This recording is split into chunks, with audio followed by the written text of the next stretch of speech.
Welcome to Public Forum, a community outreach program produced at North Idaho College on the shores of Lake Coeur d'Alene. Featuring guests from around the globe addressing a wide variety of subjects, Public Forum serves to educate and enlighten. Please join host and moderator, political scientist Tony Stewart, in welcoming today's guest.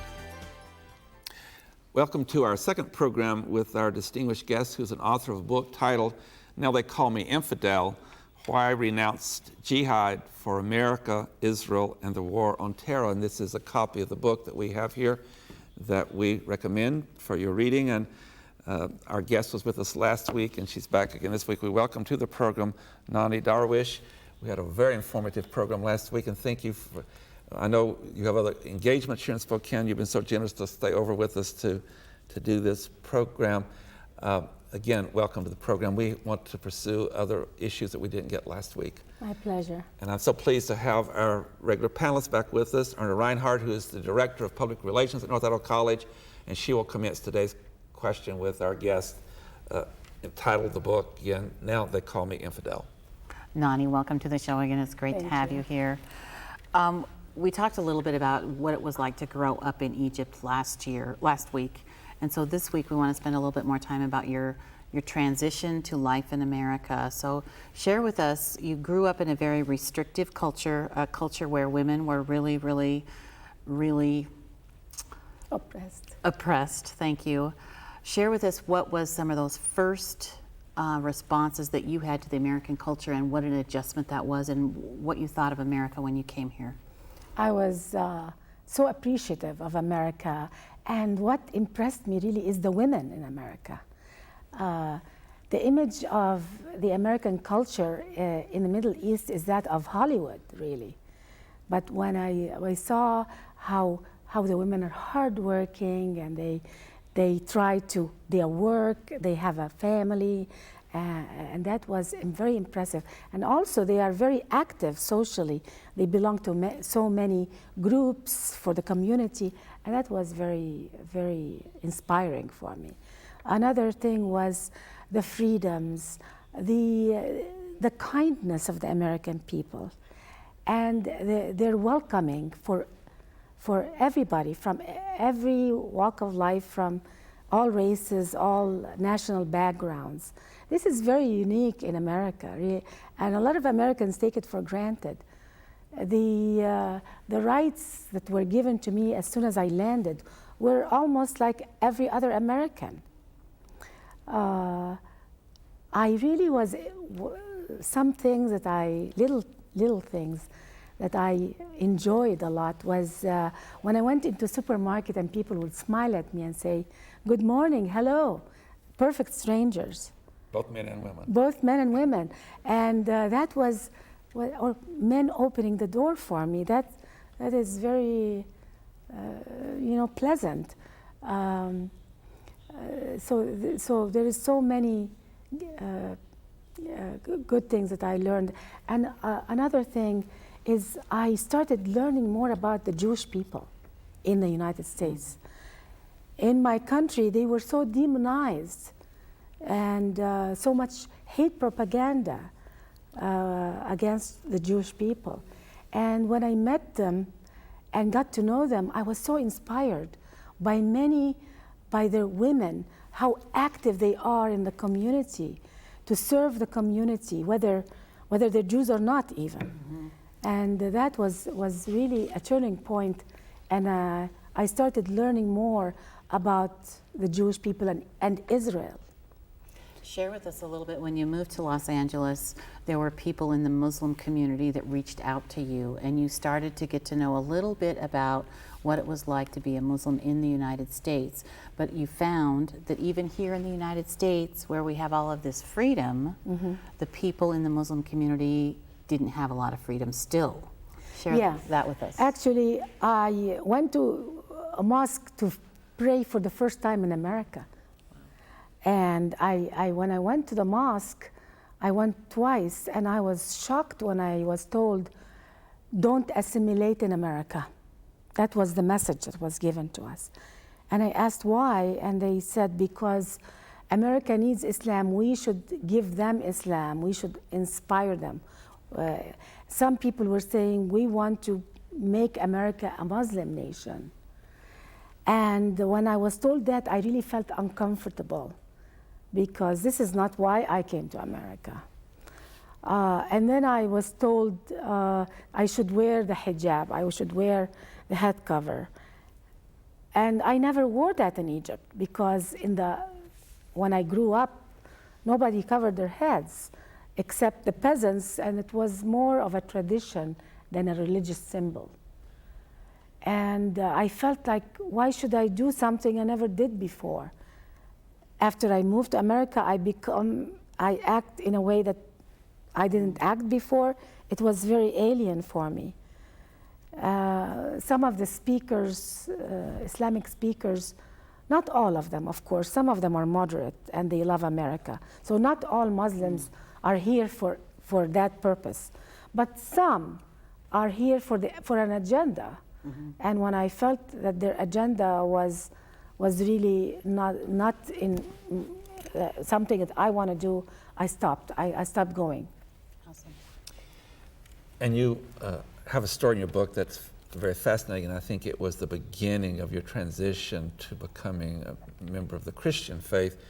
I believe that after you had gone, as you've indicated twice, you went to the home of a family, and I think that was a real changing time for you, how this other Muslim family dealt with you. Am I correct? That was a real transition for you? Yes, absolutely. We moved together, this family and I, at the same time to the United States, and neither one of us was wearing a head cover. And a few years later, I meet that friend in the mall, and she was completely dressed up in an Islamic way, something she never did in her life in the Middle East. And she told me, well, come and visit me. And when I went to her home, I saw her reprimand her daughter for forgetting to wear her head cover. And she invited me to pray in her home. And I was astonished. It's a big change for her. She was not like that. I was very sensitive to her feelings, that I accepted her as she is. But I noticed that she didn't accept me the way I was. She told me, you have to cover, you have to change. She criticized me a little bit because I had too many American friends. And I felt very uncomfortable, especially that I accepted her and I felt rejected. And that completely made me sever my relationship with the Muslim religion in America, because I felt that it was taking me to a place where I will not be part of America. Then how did you get introduced to the Christian faith, and how did you become a member of the Christian religion and the transition? Yeah, I lived for a long time without practicing anything. But I needed something because my kids were growing up, and so I was watching TV one day on Sunday morning, flipping channels, and I saw a preacher, and his message was so different from the message that we used to hear in mosques in the Middle East. We used to hear, even though we were at home in the Middle East, we used to hear through the loudspeakers the sermon, the Friday sermon. And it always ended with cursing. Always cursing the infidels, cursing the Jews, cursing the non-Muslims, the enemies of Islam. May God destroy the enemies of Islam. That was always the ending. And but believe it or not, if you grow up with this kind of prayer of anger and hate, it can feel and sound normal. Actually, I felt it was holy. But after I saw on TV here in America, the preachers, they pray for the whole world, for peace, for the whole world. It felt so different. And I felt I liked it more because I didn't need to hate anybody. So the message touched me a lot. And then I had a Jewish friend of mine also, and she one time invited me to her synagogue, and I saw the same message in the synagogue. They were praying for the whole world, for peace on earth. And I said to myself, why does my religion curse other religions? And I gravitated right away. I discovered that the preacher I saw on TV was actually a local one. So the next Sunday morning, I woke the whole house up and I said to my husband, who never went to church, and my children, wake up, everybody get dressed, we're going to church. And I thought everybody was going to say, are you crazy? But I was surprised, they all got up and got dressed. And we actually went to church, and I feel I'm so blessed by America, because in America you have a choice to choose your own religion. You choose your own faith. This is something in the Middle East. A lot of people think this is an exaggeration. Do you know that if you leave Islam, you are killed? You actually will get arrested, taken to jail, and go to trial and executed. And if some countries are more liberal, you will be killed on the street by the mob, because many Muslims believe they will go to heaven if they kill people who left Islam. Erna Reinhardt. There's a whole irony in this, that I picked out several ironies in your book, but one of them kind of connects with what we were just talking about. In the United States, we have freedom of speech. But what you told us in your book is that how ironic it is that the extreme Muslim community here in the United States is using that freedom of speech to speak their hate. So, and that's, I think, what you are on a journey on, to educate all of us here in our country about what is happening in the Muslim community. So share that with us for a little bit. Unfortunately, there are not all Muslims. There are good and peace-loving Muslims and who are proud to be in America, part of America.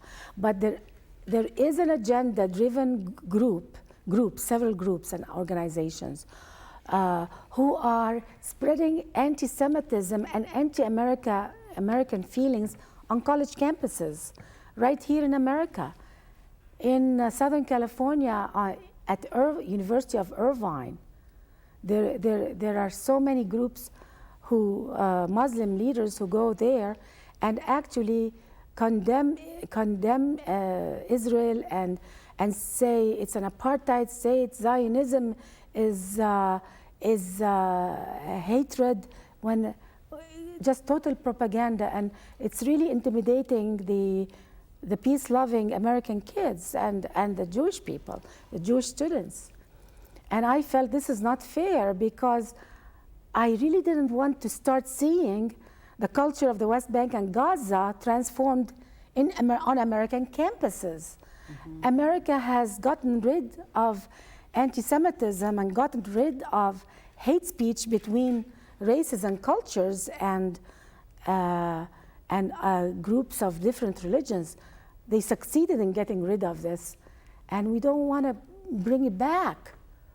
And I felt so sad, and that was a big motivation in why I'm speaking on many college campuses. But not all college campuses are like that. Some are worse than others.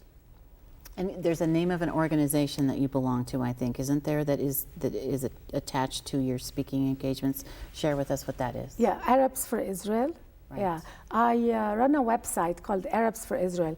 And when right after 9/11, when I discovered that the leader of 9/11 was Muhammad Atta from Cairo, from the same city I came from, I called many people in my culture of origin. I wanted them to comfort me, to say this is unacceptable.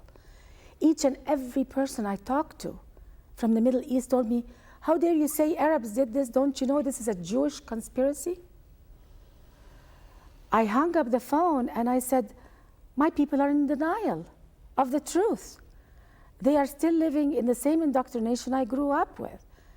So I started speaking I felt such empathy for the Jewish people because we've accused them of things we've done ourselves. So I started writing articles against accusing Jews of something wrong that didn't happen. It's not true.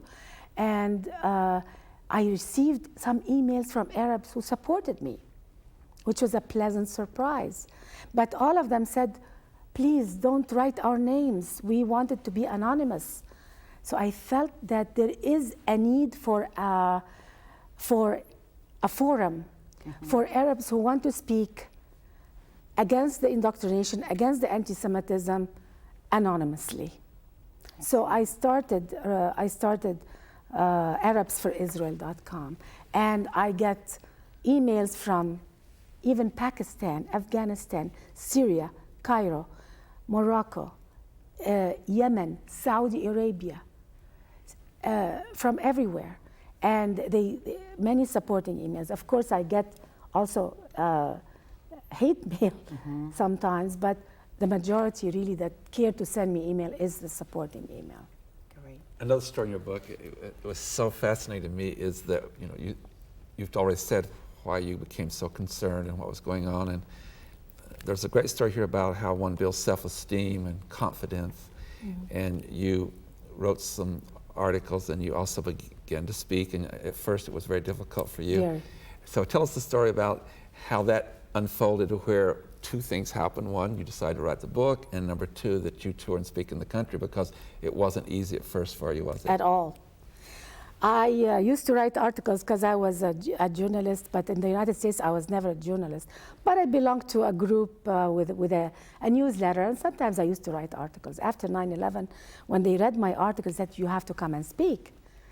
So I said, no, I don't know how to speak. I'm very shy.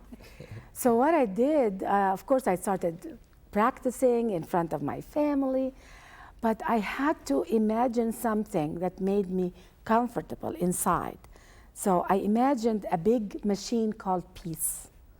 And I imagined myself a little cog in the machine that has to do its part in order for the big machine to do its part. So this is how I envisioned myself before going up on the stage to speak. So it's not about me, it's not about my hairdo or how I look, it's about my message. So that helped me a little bit from the point of view of speaking in public and on college campuses. And then as that became more comfortable now, yeah. Who gave you the idea to say, okay, let's move to the next step? Why don't you write a book? Yeah, actually, my husband, when we got married 17 years ago, he told me, when he learned, even before getting married, about my life story, he told me, honey, your life story is so fascinating, why don't you write a book? And I said, oh, sweetheart, it's just the story of a Middle Eastern person.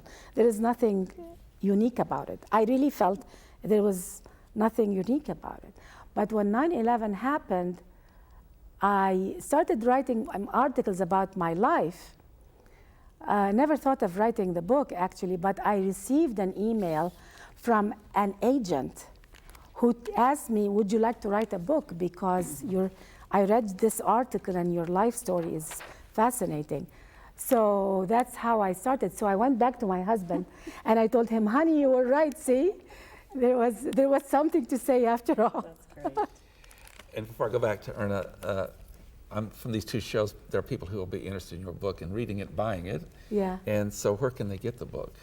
And who is the publisher? Yeah, the publisher is Penguin, and it's on Amazon. It's in all the bookstores. Yeah, so Amazon.com. Major bookstores you could get it. Major bookstores everywhere. Okay. Erna Reinhardt. I love your spirit because I think you stand for everything that we want, that we think is good, that people are good and all of the good things that are in humanity. Share with us a little bit about, I know that you went back to Egypt, I'm not quite sure when, but share with us that last trip that you went where you took your family and you really wanted to show your family the mother country, where you came from, and a little bit about what it was like, and share with us your thoughts about being there and about coming back home here. I took my kids who were born here, and they loved the family life. You know, my family was so happy to see them, and they liked some of the spirit of the Egyptian people, because many of them are really kind and humble people, and they want to help. But they also saw a side that was very different from America. For example, when we were taking a taxi, we would hear the driver curse the Christians and the Jews.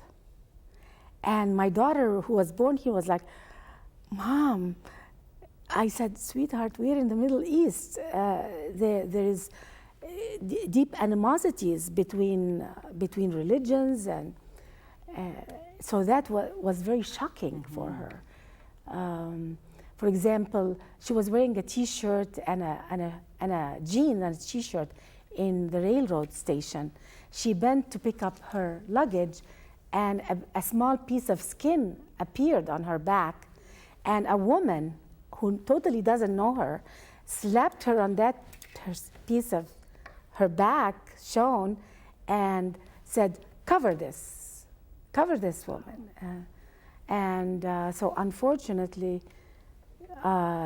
she was shocked because she didn't feel that she wasn't properly dressed. So these things were very, but things in the Middle East are changing. They're because of the internet, because of satellite dishes. They can see now the West. They can see CNN. They are starting to really see different things. When I was growing up, there was only 2 channels, government channels. We didn't know anything about the outside world. We didn't even know there was something called voting. I lived for 30 years in the Middle East. I didn't know there was something called voting. I thought presidents were there like they just came down on earth on us in a revolution or a coup d'etat. That was it. Wow. So that's how the president I lived under, he came from a coup d'etat. So a lot of people in the West, this is strange for them, but now they see voting in other countries. So they are starting to demand the same thing. We want to live in freedom like people in America or people in Israel vote. How come we're not voting? So they are starting to demand the same thing. A country of Turkey, just 2 years ago, abolished 5 hadiths from its religious books that were very misogynist. Wow. Hadith. One of them is calling most of the residents of hell is women. And that was a saying by Muhammad. So, so there's hope. I am waiting and I'm hoping that they will remove one hadith that is very important for peace in the world. And that hadith is, "Come, O Muslim, come and kill the Jews. It is your duty to kill the Jews. And if you find a Jew behind me, I'm a rock or a tree, come, O Muslim, come and kill him." Without erasing this hadith from Muslim textbooks and hadith and religious books, every Muslim feels this is his duty, because even if it's outlawed by the government, it is the law of Allah. It is a fatwa against Jews. There is a fatwa against Jews in holy book, in religious holy books. And I am just hopeful that it happened. This is unthinkable to remove five hadiths by Turkey. So I hope that the next is coming. This is the one that will next come. We're short on time, but I would like to get your reaction as a native of Egypt. That in this country, President Sadat was looked upon as a great favorite, that he showed the great courage, as the Prime Minister of Israel did, to bring the agreement. It was really a surprise that he was, with that level of courage. It cost him his life. Absolutely. We know. But isn't that a major step forward that will live on in many ways? As you talk about the transition in the Middle East. In the Middle East, there's one step forward, two step backwards, two step forward, one step backward. Unfortunately, again, leaders in the Middle East who are more democratic, who signed peace treaties with Israel, who are against the Islamists, those leaders get killed because many radical mosques preach against modernity. And when they see a leader who's for more modernity and democracy, they target them. They put fatwas on them. So when Sadat actually signed that peace treaty with Israel, he actually told his wife and told many people close that I am signing my death warrant. For leaders in the Muslim world to survive, they must become tyrannical. Because the ones who are not tyrannical and who are against Hezbollah, who are against the policies of Hamas, they are immediately condemned to death. But are you optimistic that with the life of people like President Sadat and television, all the things you're talking about, that does sow seed for change? I think there is a seed for change. There is always hope. We can never, but unfortunately, social change and political change in countries take a long time. It's not like individual change.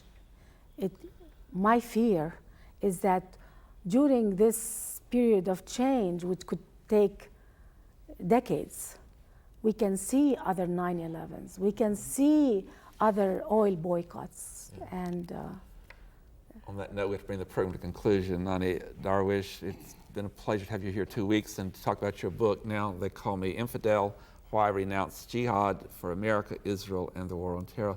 And I want to say publicly on our program, and we have a wonderful, wonderful crew and staff, but we had some technical problems, and you were willing to stay with us. And we don't want to make you late for your next appearance, but again, it's been a pleasure having you here, and good luck in your work. thank you so much. My pleasure. Thank you. Ladies and gentlemen, I hope you'll be with us again next week at this same time. We'll discuss another issue. Until then, please have a good week. I am Tony Stewart.